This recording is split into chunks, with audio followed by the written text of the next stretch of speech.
What's up guys, welcome back to my channel. In today's video, I'm going to be sharing a really delicious recipe with you guys. In this video, I'm going to be sharing my recipe for Bunjal Dhal.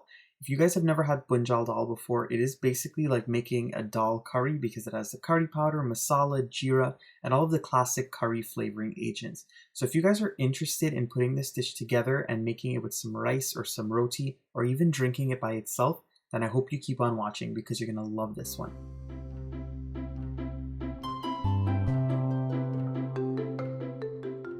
So I'm just going to start off with my mortar and pestle here, and I'm going to add in some garlic and some hot pepper and begin to pound them together until I get a fine paste. Now if you wanted to, you could put this in a little NutriBullet or a mini chopper or your food processor just to get it chopped up really well, but I love to use my mortar and pestle just because it gives me just the right texture.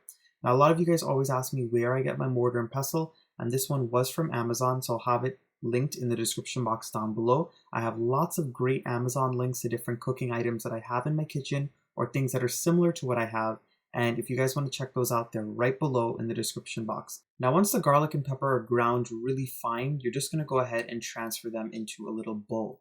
And in that bowl, we're going to be mixing up the curry and the other spices to make that spice paste. So into my ground garlic and hot pepper, I'm going to go in with some masala.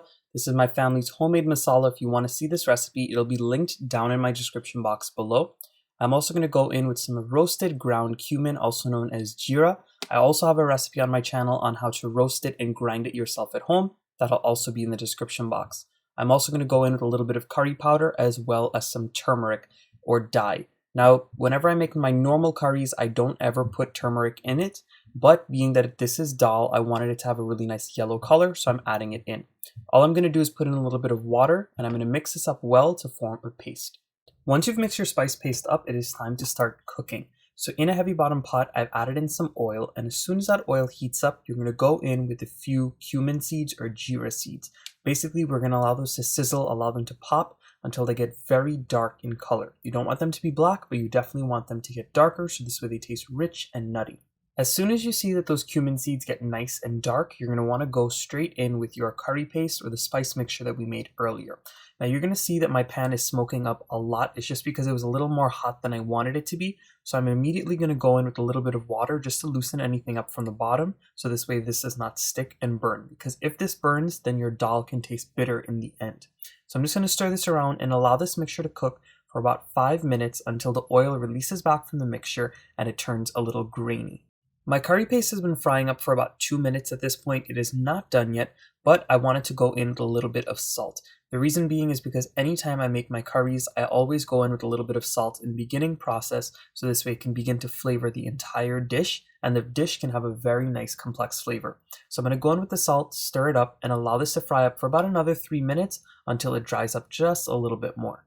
After about 5 minutes, you're going to see that all of the oil releases from the spice mixture. It's very thick, very grainy, and it starts to stick a little bit at the bottom of the pot. At this point, we are going to go in with our washed dal. Now, as usual, all of my ingredients and the proper measurements will be down in the description box below. So what we're basically going to do now is bunjay this dal, or sear it with all of the spices for just about 1 to 2 minutes until the spices can really impart their flavor into this dal.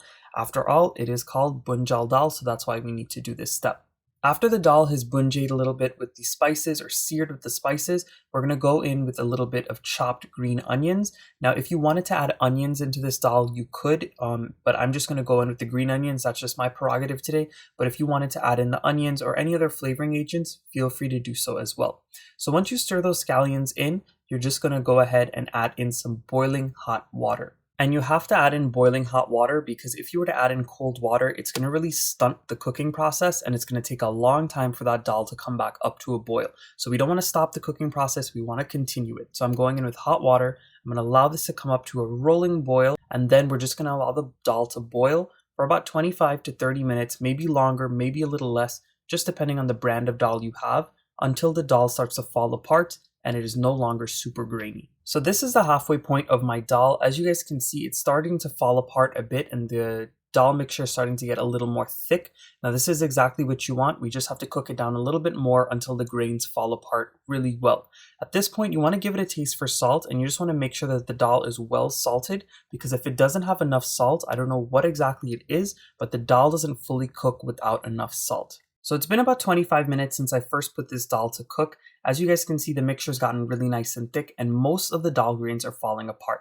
I would say that this needs maybe just about 5 more minutes, but before I let it finish off by itself, I just wanted to go in with a little bit of chopped green onions just to waken up the flavors a bit and give it a little freshness.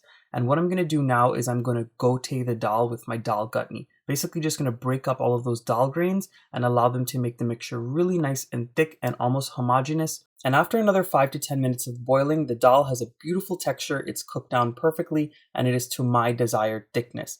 Now, if you are a person that loves a very smooth dal, then you're either going to want to boil it a little bit longer, or you can go in with an immersion blender just to break everything up. However, my family does like a little bit of chunk at the bottom of their dal, so it's up to you. But this dal is done. I gave it a taste for salt and seasonings and it's perfect. And that's it. If you guys enjoyed this recipe today, please don't forget to give it a thumbs up. Subscribe to my channel if you are not subscribed yet and leave those beautiful comments down below. Now, while I go enjoy my dal with this steaming plate of rice, I hope you all get into your kitchen and try this recipe out for yourselves. I know you're going to love it and I know you're going to enjoy it. I'll see you guys again very soon. Bye everyone.